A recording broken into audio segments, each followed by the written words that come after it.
What's going on, y'all? I am Q Parker, and you have just skipped class with the progress report.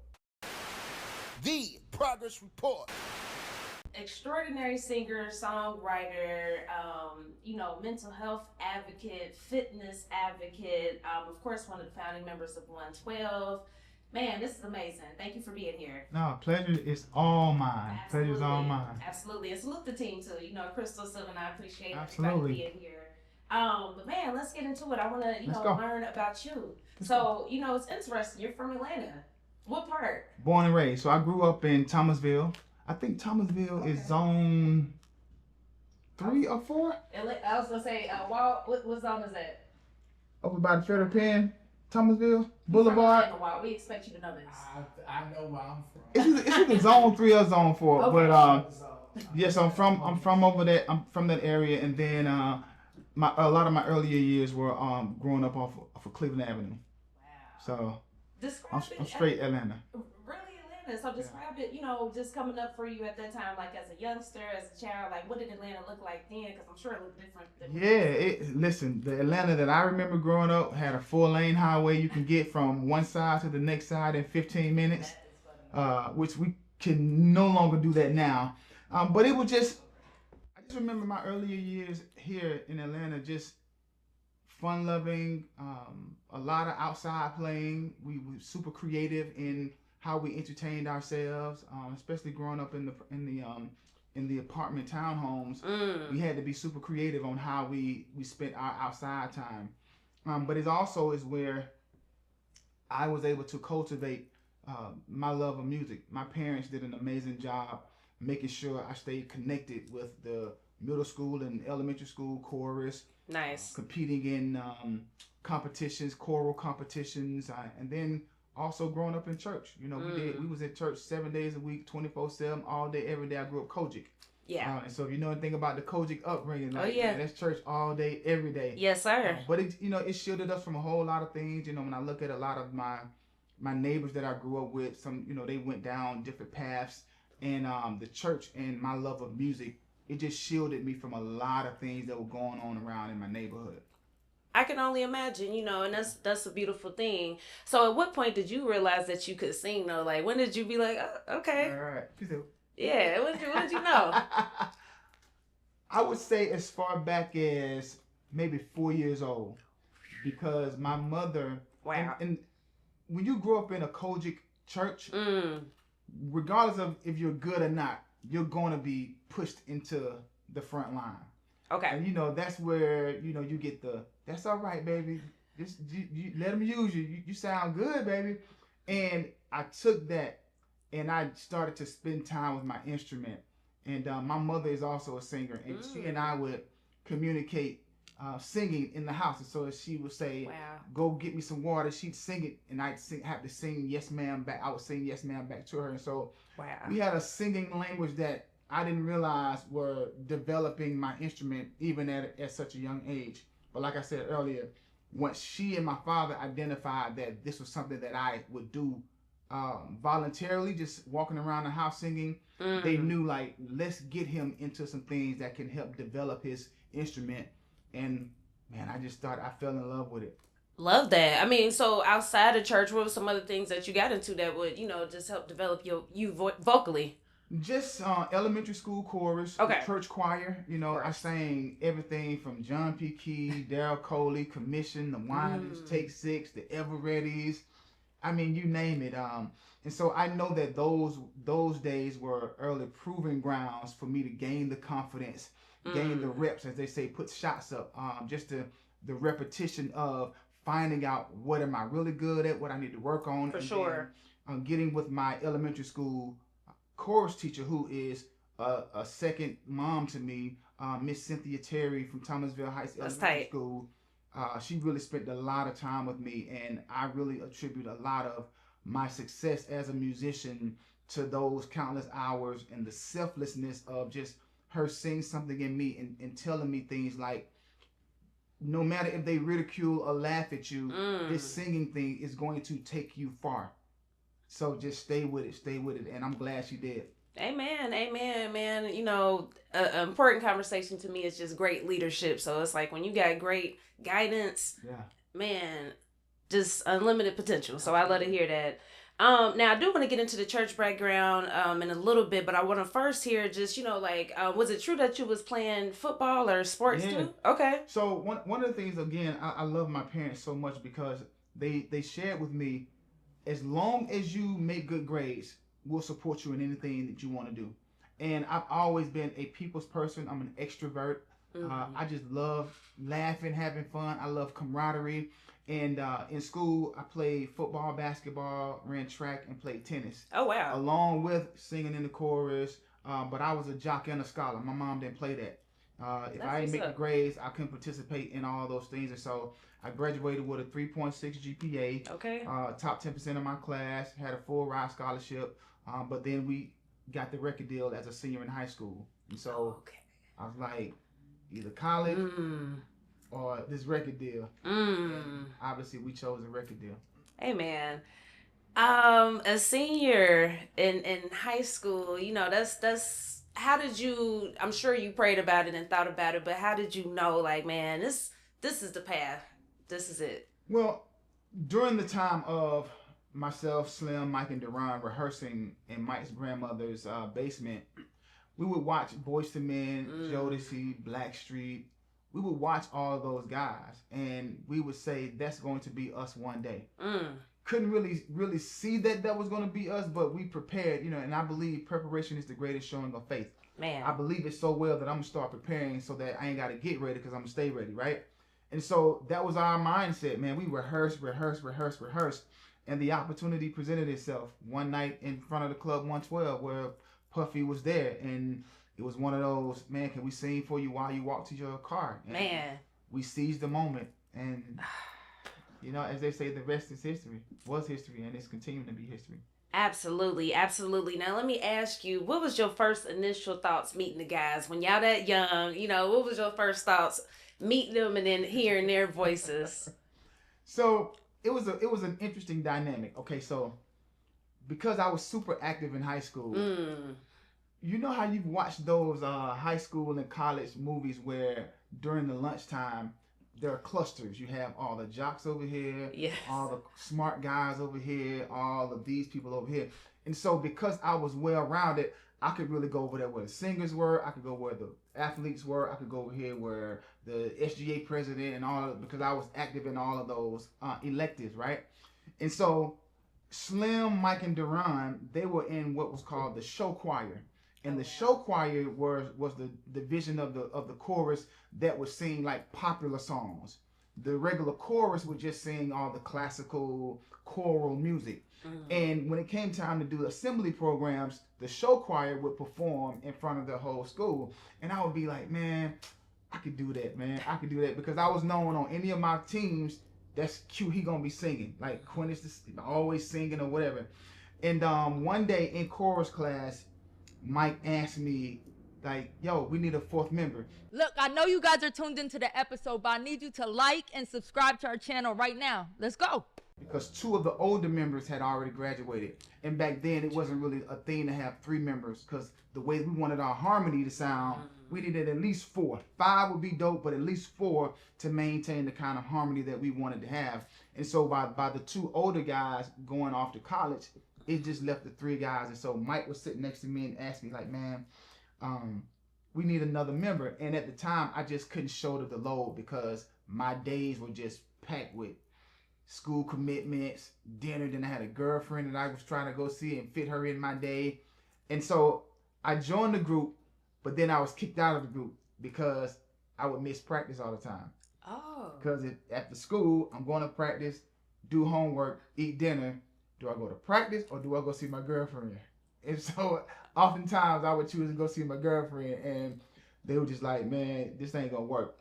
And then finally, something just snapped, and I'm like, listen, let me just commit to this. And once I committed to the brotherhood and what we set out to do, man, it just became an impenetrable force. And we did some amazing things for not just our families and us individually, and as a collective, but just for our city and for the culture of R&B music. 100%. Beautifully said. Beautifully said. I mean, of course, who if we talk R&B, who's not mentioning 112? Yeah. You know what I mean? Yeah. So again, this is legendary, and I love that story. That's beautiful. Now let me go back to the church thing though. Sure. Like getting to the point of the stuff that you were singing about. How did that conflict with church? It was tough. It was tough. Growing up in those days, it was either A or B. There was no middle ground. And because I and my family was so committed to just our spirituality and the religion of Pentecostal COGIC, it was shunned upon to sing anything outside of gospel and the church music, because it was said that you have to use your instrument to sing the Lord's music. But I just felt a little different. I had a different perspective that if God gave me this instrument and this gift, as long as I'm not, doing anything negative with it, portraying any kind of negative ideology and those things, then I should be okay. But it didn't go over like that with my parents or my church family. And when I signed the record deal, I kind of went through a rebellious kind of a season, because I just felt like my church, who had nurtured me and helped me build the confidence with my instrument, now that I got a record deal that wasn't a gospel record deal, I felt like they turned their back on me. And I just went through a rebellious period. I didn't go to church. When I would go back home to visit my church, I could see the whispers and finger pointing, and it just made me super, super uncomfortable. But then, some years later, as I got even older, I was able to articulate what I really felt to my parents. They came around eventually, and even my church family at the time, they came around too. Yeah. Love that. I love that. So that's good. Yeah. And, let me ask you, with those particular songs, I feel like y'all did a great job, though, making it subtle. Yes. Where it wasn't as a kid, maybe you knew what was going on, but maybe you didn't. But, y'all did a great job making subtle love music where it was still mainstream, but... Yeah, and that was intentional. That was very intentional. I was going to ask that. All of us came from the church. All four of us came from the church. Got you. And we had this idea that, wow, man, my mama needs to hear, my mama going to listen to this. Facts. And we never wanted to just be straight at you with what the agenda of that particular record may have been. And that's why when we sing songs like Anywhere and Peaches and Cream and You Already Know, we wanted you to know what we were talking about, but we had a gentleman's delivery. And I believe as a gentleman, it's all about not what you say, but how you say, and how you dress up what you're trying to, like, that's that R&B. Can I cuss? Of course. That's that R&B shit. Like, we'll never just show up aggressive and hard. Nah, we too smooth for that. And we wanted to display that with our angelic voices and harmony. We wanted you to know exactly what we were talking about, but the way we was gonna do it was just on some R&B shit. Like, we too smooth to just be so right at you and aggressive. We'll let the other dudes do that. Gotcha. Not us. That's facts. That's facts. Yeah. Now, I do want to ask, what's some hardships of being in the group, and what eventually led you to go solo? Yeah. So different things happen when you're in groups that are, I believe, inevitable. They're just going to happen. Facts. If you go way back to the first ever group, male or female, there are just certain things you're going to have to deal with and address. And one of those in particular is just when individuals grow differently. In our case, starting super young, we all could commit to a general consensus of what we wanted for our career. So in the beginning, it was a lot of, we want to do this. We're going to, because at that time as a teenager, we could have a singular focus. But as you get older, start having children, marriage, different life things, sometimes it forces you to have different priorities. And where we all could just go to the studio all night, somebody got to get up in the morning, take their children to school, or we got a date night because somebody was married at the time. And so it just started to make different members feel like the output was not even again. And I believe that's when the first cracks in the foundation starts to separate. When everybody cannot commit fully, doesn't mean that their lift is any easier, but it might have to be done a different way. We could detour the thing instead of just everybody gonna commit to 10 hours. I'm gonna get to 10 hours, but let me give you 5 now and take a break, then I'll come back and give you 5. And it just is, it's different. And so I think as you grow older, you kind of grow in different areas. The goal is to try to force, as you're growing in different areas, to still keep the foundation solid. And sometimes it's just very, very difficult, especially if you don't have the foundation enough that could withstand all of those things. And so that's definitely what happened to 112. And I'm sure if you sit and talk to any other group that has broken up, shout out to Jagged Edge, because that's one of their things. They always say, they're the group that's never broken up before, and I commend them for that. 100%. It's not easy, staying together 20 plus years, having a singular focus. And so I just think that it's some things that are just inevitable when you're in a group. But I think the main thing is to give room for everyone to express their individuality while still maintaining the core principles of the original group. No, 100%. I mean, different personalities, of course. I think it's important too to highlight the individual at some point. Yeah.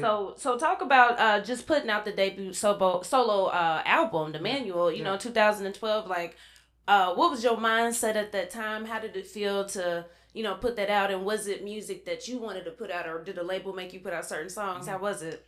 So The Manual was released in 2012, and it came during the time, I think, during one of our breakups. Got you. Okay. I think maybe it was the first time we broke up, 2008, 2010, and I had just put a studio in my home, and there were some things that I wanted to sing about that maybe didn't fall in line with the group. And we always want to have respect to the main brand, right? For sure. Never want to disrupt or disrespect the main brand. But as Q Parker, I could maybe say some things that Q Parker feels that may be a little bit different than what 112 in the perspective and the angle that 112 would approach it as. And so I just spent a lot of time with myself, La. And when I tell you, when they say you make lemonade out of lemons, it was one of the best things that happened to me in the midst of something that could be perceived as a negative. We weren't together, but I had an opportunity to spend some Q Parker time. And the way that I like to explain it is, when you're in a group that is equally talented as 112, and that was one of our prerequisites. Yeah. We wasn't going to have nobody that's just a place filler. You had to be able to stand on your own, or you couldn't be in our group. And so, but what happens when you have a group that's so talented in that regard, you can only max out at about 25%, because if I commit to my 25, that's 100%, and you're going to get 100% of this group when you see them. Yeah. But what happened with me was, as I was finding out about myself, I started to spending more time with that other 75% that I had to keep pushing to the side for all of those years. And the blessing in the initial breakup was I fell in love with that other 75%. And so when The Manual came out, it was the first time that I could really give the world and the public 100% Q Parker, which now makes me a better group member, because I've danced with all the elements of Q Parker. And so, even when we're in a season now of a resurgence or a reconciliation or a getting back together of sorts, I'm super, super confident now, because I done spent now almost 10, 12 years with this 100% Q Parker. And man, it's serious. Amen. No, I love it. And I get it. It makes sense. It's just dope to hear from the person's mouth, because as fans, we definitely like, what was it exactly, you know what I mean? But that makes total sense though. That makes total sense. Now, how was it adjusting to just a new era of music? Because it changes all the time, but just from social media to TikTok and maybe even the streaming platforms, from CDs, like, how are all those things for you? The world continues to evolve. And if you're gonna be a part of it, you have to stay connected to how it's moving and how it's changing.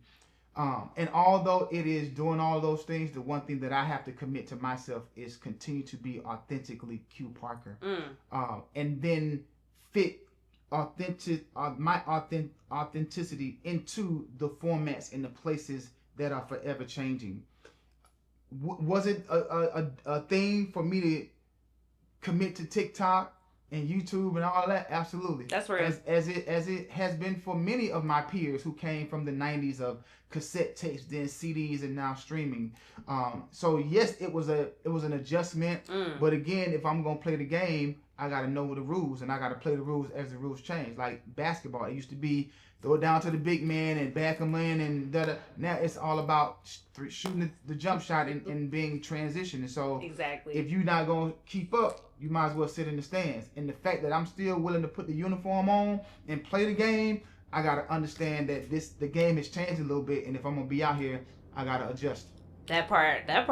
I mean, that's real. I mean, shoot, Yeah. and even with TikTok, you know, people that's in the generation still struggle with it. You know what I mean? Man, but it's a lot. it's a lot. It is. Man, it's a lot. You know, but again, I can identify where I'm strong, Yeah. where I need support. That's and so real. I try my best to bring people along the team that can assist me in Absolutely. those areas, so that we still can be active and consistent in how we post, when we post. Absolutely. Knowing the algorithms, the insights, and all of the backlog stuff. It's a lot. It's a lot, yo. Hey, man. It's a full-time job. Yeah. Oh, man. Yeah, it is. Because I tried to manage it by myself, and it's like, okay, one post, okay, it goes to Instagram first, then TikTok, then Facebook, then Threads, then now YouTube.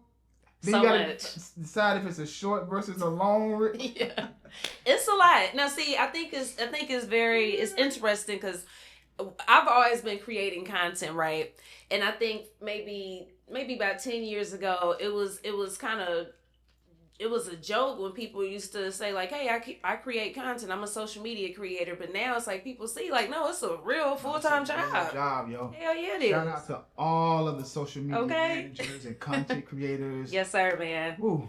Yes, sir. But see, the beautiful thing of it too, though, is like, you know, I would say social media has allowed great content to resurge. So has any Facts.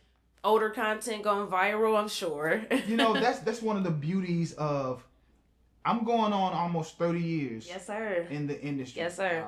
Started in 96, Mm. professionally in 96, and so next year will be 30 years, right? Yes. 96, 06, 16, 20. I looked it Yeah. up. Yes, definitely. 30. Yeah. I looked it up. So one of the greatest respects that you can give to a seasoned artist is when their music starts to resurge. Yes, sir. And it comes back around. So to get emails probably 3-4 times a week of my clearance company asking me, do I approve someone sampling a record that me and my brothers did, 20 years ago, to know that a song like Cupid and Only You and Peaches and Cream, like these records are 25 plus years old and still gives you the same, they're like timeless records. And so that to me makes it all worth it. And I'm really big on legacy. Yes. And so I'm proud that my now grandchildren, yes, sir, my children will know that,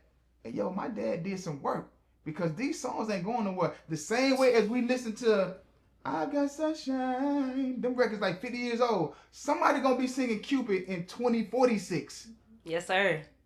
And they gonna be like, yo, my dad. Hey. That's my pops. Legacy, man. Yo. Love that. Legacy. Love that. And another thing that I think is dope that you do too, man, you bridge the gap. But literally bridge the gap. Yeah. So you got the Bridge Project where you put together, was it 43 artists? Yeah. So yeah. talk about that, man, bridging the gap. So the Bridge Project was an idea that came to me during COVID. Ah, okay. And being from the church, but also being a professional R&B singer, I knew what both of those worlds looked like. And going back to the story that I told you about, just feeling shunned from church when I got the R&B record deal. Facts. No one understands the other side like the other side. So as R&B artists, we are influenced by gospel artists. Gospel artists are influenced by the swag, For sure, and all of that of the R&B artists. But I had this vision to bring them together and bridge that separation from R&B and gospel. And so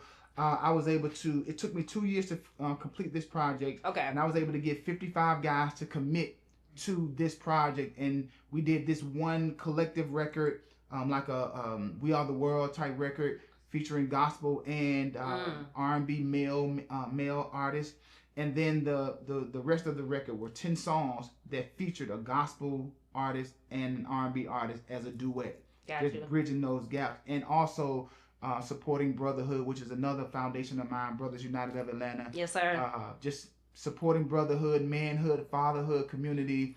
And it was short-lived because of COVID, so I never really got a chance to fully release the project, but I can tell you that it's on the way. Absolutely, man. I love that. I definitely wanted to talk about just the different foundations that you have, the Q Parker Legacy Foundation, and then like you just mentioned too, just the Black male empowerment. Yeah. Why is this so important for you to, just to give back when really you don't have to, but you should? But why is it important for you to do so? I think that every person of influence, it should be mandatory to give back. Feel that. Especially when you can identify that you didn't get here on your own. Somebody saw something in you. Somebody invested in you. Somebody paved the road so that your journey could be a little bit easier than those that came before you. And somebody passed you a baton. Is it fair for you to just grab the baton and just drop it? No, it's not, because there's some youngins watching your journey ready to receive the baton that you now are supposed to pass to them. Thanks. And a baton could be something physical. It could be educational. It could be from a perspective of enlightenment. Your journey alone is a give back, telling artists behind you, this is what to do, this is what not to do. And I'm not telling you what I heard, I'm telling you what I know, because I went through it myself. And so I just feel a level of commitment and purpose to give back to the city that gave so much to me. This Atlanta soil raised me, and so I gotta now replenish. And when I say it poured a lot into me, amen, and my brothers, yeah. So I have a lot to pour back into the soil that raised me, and I do it by connecting to the senior citizens and the children and the youth. And so our programming in the Q Parker Legacy Foundation focus on those two demographics, the youth as well as the senior citizens. Love that, man. Because, whenever I see older people, I just can't help but think about my grandma, and it's just, a lot of times they're by themselves, you know what I mean? So I respect that. Yeah. I respect that, man, 100%. I appreciate that. Yes, sir. Now, can we go ahead and brag about some other songs and stuff that you created and helped write for? Sure. Okay. Sure. While we speaking about legacy and stuff, Keyshia Cole's debut album is turning 20 years old. 20 years old. I remember when it dropped. Oh my God. I was young, but man, that was still today one of my favorite projects. And you, of course, wrote the I Should Have Cheated. Yeah, you was in the video as well. Yeah. So Daron and I did a lot of production and songwriting together. And Keyshia Cole was one of the records that he and I did together. We did a lot of stuff. Kelly Price, Total, Faith Evans, Gina Thompson, Tevin Campbell. Man, a lot of stuff. In addition to the stuff that we collectively did as a group. Yeah. Amazing. Now, let me ask you the Kevin Little's record, Let Me Hold You. Yeah. So it sampled the All My Love record. Yeah. So talk about that, just that whole process. So, like I said earlier, one of the greatest gifts is when an original record gets a second life. Yes, sir. And a third and a fourth and a fifth. Yeah, man. Right? And so to create something that someone loves so much that they wants to take a part of what you created and now embellish it, enhance it, and like just take it to another level and just offer their perspective. And so the Kevin Little record was on Love that song. He basically just sped up our All My Love. But what happens is, and this is something that I teach to the youth through our summer camp. You have to understand terminology like licensing, sampling, interpolation, royalties, like all of these things, because this is how you have the residual legacy income. And so, you know, as the originators of 112's All My Love, we'll make money off of the life of our song. Amen. And then you have somebody like Kevin Little who will come and sample, and it can become the #1 record on Billboard.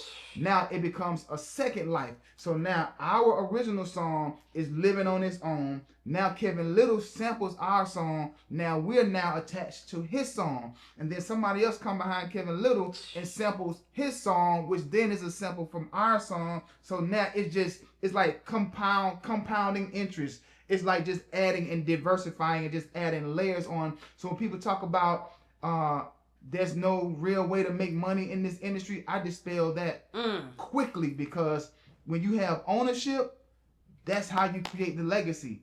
I tell artists, don't just come and just be the instrument. Don't just sing. No, understand all of the nuances about this industry, because it can be very lucrative if you play it the right way. And I'm telling you, ownership, that's the name of the game, because I go to the mailbox a couple times a year to see checks from Only You that's 28 years old. Oh, man. Cupid, that's 30 years old. Man. And now my legacy, my grandchildren's children will forever make money off of All My Love, Kevin Little, Keyshia Cole, this record, this.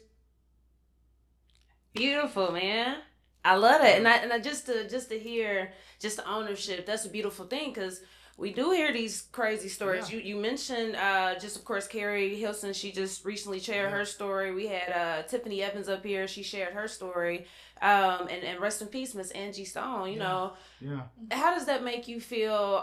Just to know that some artists do have to still be on the road, just because you know it may have got muddy in the ownership part. You know, and reflect on Angie Stone too, because.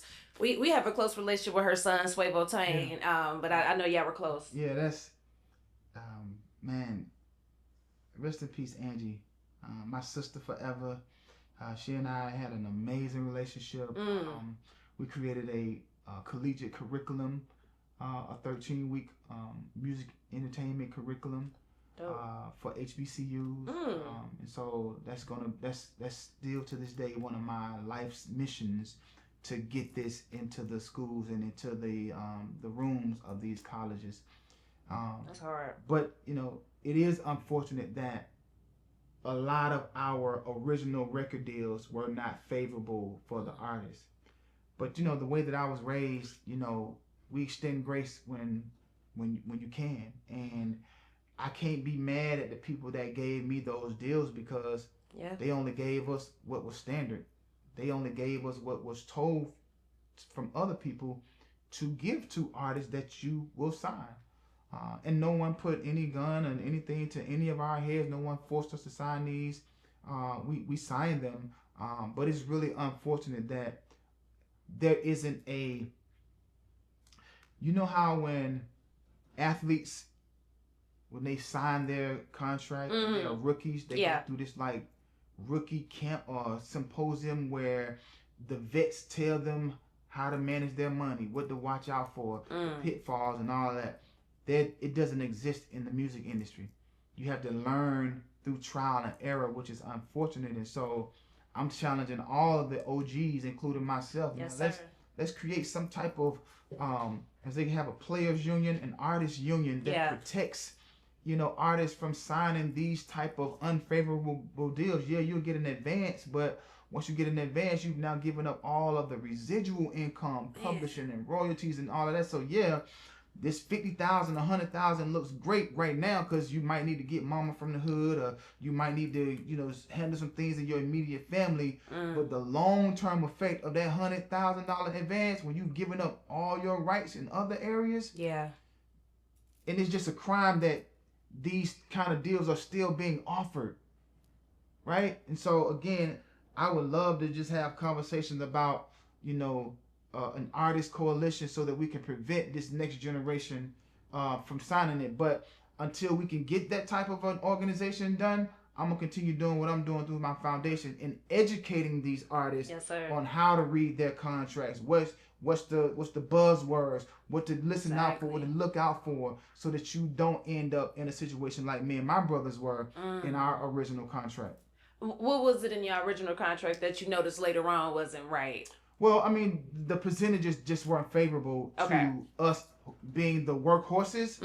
We should have had more of a percentage. Now, I understand that when somebody invests in you, they're entitled to something, but over the course of time, you know, it should go back into your favor. Now, then the beauty of 112 is we wasn't a one-hit wonder. Yeah. And it's unfortunate that some artists are, so they don't get a chance to redo what they originally did. And so it's like, if you compare it to like a rookie NBA player or football player or anything in athletics, they have an initial rookie contract. They got to ball out and show their value. That's true. And then after year 3, they get the $100 million deal. But some don't even get to year 3. That's true. So the blessing, this is why I'm committed to giving back and doing all that I can, because we had an opportunity. We were fortunate enough to get to album 3. And by the time we got to album 4, we had created value. Yes, so we can now go in and tell Def Jam, this is what we're worth. If you want us, pay up.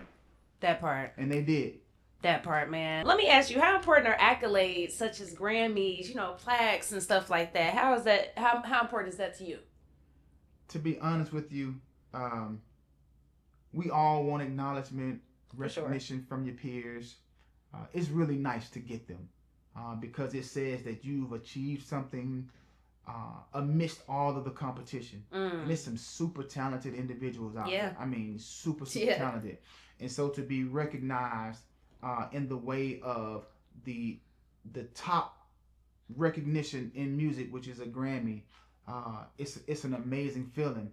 However, as I've gotten older, I'm not really, the accolades don't really move me as long as I'm authentically Q Parker. Now, in being authentically me yields an award or a recognition, then by all means, give it to me. I want it. Let's toast it up and let's laugh it out and all of that. But I'm not driven by the accolades, and I'm not, as I've gotten wiser and older, like, that's real. Nah, I'm not driven by that. So I thought it was interesting earlier you brought up Jagged Edge, right? A lot of people might not know that y'all were cool, you know, and I think just growing up, people might have thought, you know what I mean, y'all was rivals, but y'all were cool.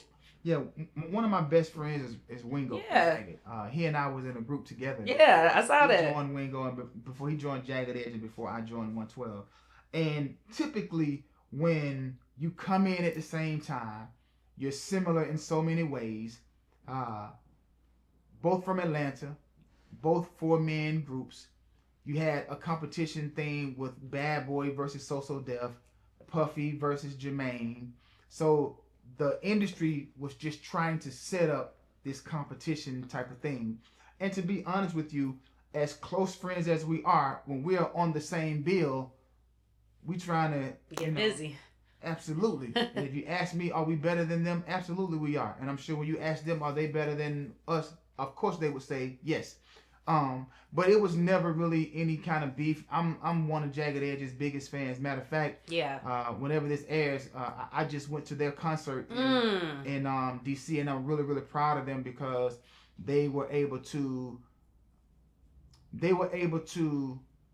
get an opportunity to headline their own tour. I love that. And that's really big. Yeah, it is. And I was sitting there really proud for my era. Yes, sir. Yeah, New Edition was the era before us, and Boyz II Men and Jodeci and Blackstreet and Guy and all of those, they paved the way. Of course. But then we had an era with 112, Jagged, Drew Hill, Next, and just all of us. And so for them to get an opportunity to headline their tour, they were not just, I wasn't proud just to see them up there, but I was proud because they were representing our era. That and they were showing the world that our era we can stand on our own too. And so I'm excited about what is to come now that they've kind of opened a door for our era. Yeah. I was really proud of that. I love that, man. Another thing too, man, you got into film. You know, you got a recent Christmas movie that you did. Yeah. And I want you to recall being on the episode of Moesha when y'all performed the Only You. Yeah. Yeah. Back then in 96, we were just like wet behind the ears. And every opportunity was just it was like Mount Everest to us. The way that we were artists developed, you know, you don't take anything for granted. Thanks. And every opportunity is an opportunity to gain a supporter and a fan, no matter if it's one person, 10, 100, 1,000, 10,000. Everybody gets the same show. You have to commit to just what quality of a performance you're going to give. And I just remember being on the set of Moesha. Brandy was so gracious and just so nice to us. That's tight. And I mean, here's another example of residual income. Twice a year, I get a check from just being on those television shows that are now in syndication. And so, then to the other part of your question, I did some performing arts in high school, and so being a thespian is something that I love. I love acting, I love singing, and so anytime I could do theater, I love that. But then also getting in front of the screen and acting in, whether it's some sitcoms or movies, independent films, I enjoy that too, because at the end of the day, it's just allowing me to be a creative. For sure. In the core of me, the depths of my soul, I am just a creator, full of creativity, and I get to allow all of this creative energy to shine in so many ways, whether it's through music, whether it's through film, television, behind the scenes, in front of the scenes. I love waking up every day as an entrepreneur who gets to do what he loves every day, and been able to do that for the past 30 years. This is the only job I ever had. Amen. Amen. And new music. Yes. Talk about it. So yes, new music 2024 released a single called Beg. Yes, sir. It was the first release in 12 years since the manual. And I am just I'm a researcher. I don't do things just because I can. If you probably was listening, I sing all the time. I'm a hummingbird, period. So I can release music tomorrow, the next day if I wanted to. But I like to be intentional about when I do things. And so for those 12 years, I was just surveying the landscape. What's missing? What sound? Where's there a void? How can I insert myself and fill a space and not just become one of the many who just says, I just released something? And in doing that, I found a space that I felt like we could occupy, meaning me and my team. Shout out to Elvis, Felly the Voice, Al Jamal, Tario, Jay Bush, Ant. We got in the room and we just said, where's the space? And we said that men not begging anymore. We need to bring begging back. And so big shout out to OG Keith Sweat, Lenny Williams, Bobby Womack, and all of those guys who made a career of begging. But we wanted to do it differently. Our angle was, we ain't begging because we messed up. We're not begging because something is wrong. We're not baby pleasing you. Nah. We're begging because I love you. We're begging because you're worthy of being someone that I'll beg for. And I'm going to beg consistently, so whatever I need or want, it'll be at the ready position. But here's the kicker though. The kicker is we got to beg for each other. Men beg for your women. Women beg for your men. We made beg into an acronym, bringing endless gratitude to your partner. Love that. And so it did very well. It was the first single. It was top 5 record on the urban charts. And that was really gratifying to not have had a record out in 12 years and to see radio and the community and all the listeners really support it. And yeah, that was really good. And so now we're getting ready to release the second single. Yes, sir. Song called Keep On Loving. And man, it's just, man, we just smooth. We just R&B in this thing. Damn right. Yeah. Damn right, man. I actually got a chance to randomly meet your wife before. She is so sweet. We met at the Bel Air offices. Yeah. I met her and her sister. Yeah. Random a while ago, but so sweet. Great energy. So I love that, man. Final question for this episode, because I know y'all got to get out of here. I know y'all busy. Our keyword here is progress. You're a progressive person. So what does our keyword progress mean to you? Progress just means, to me, moving. And I'm not so stuck on how fast, how slow, as long as there is movement.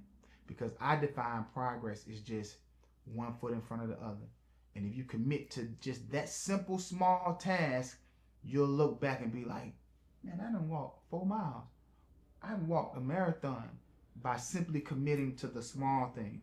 And so yeah, the cheetah will get to the destination faster, but the turtle also gets to the destination because they're just making progress. So I commit to the word progress, but I just understand that there's another word that's connected to the word progress, and I define it with a motto that I live by: regimen plus consistency equals results.